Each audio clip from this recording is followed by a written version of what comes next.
பண்டெல்லாம் ஓணம் எப்படா வரும்னு இருக்கும்.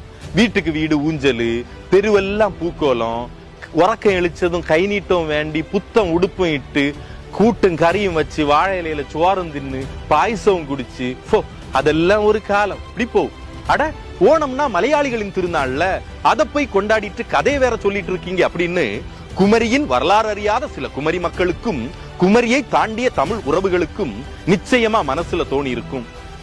மாயோன் மேய ஓண நன்னாள் கோணம் தின்ற வடுவாள் முகத்த 10 பாட்டில் ஒன்றான மதுரை காஞ்சி வரிகள் இவை. ஓணம் என்னும் சொல் மலையாளம் என்னும் மொழி தோன்றுவதற்கும் பல நூற்றாண்டுகளுக்கு முன்னரே, அதாவது சேரளம் கேரளம் ஆவதற்கும் பல நூற்றாண்டுகளுக்கு முன்னரே குறிப்பிடப்பட்டுள்ளதை காணலாம். மேலும் பாண்டிய நாட்டில் ஓண திருநாள் வெகு சிறப்பாக கொண்டாடப்பட்டிருப்பதை அறிய முடிகிறது. தேவாரத்திலும் 4000 திவ்ய பிரபந்தத்திலும் ஓணத்தை பற்றிய குறிப்புகள் உள்ளன. பழந்தமிழர் திருநாளான ஓணம் இன்று சேரனின் சேரளத்திலும் ஆதி மண்ணான குமரியில் மட்டுமே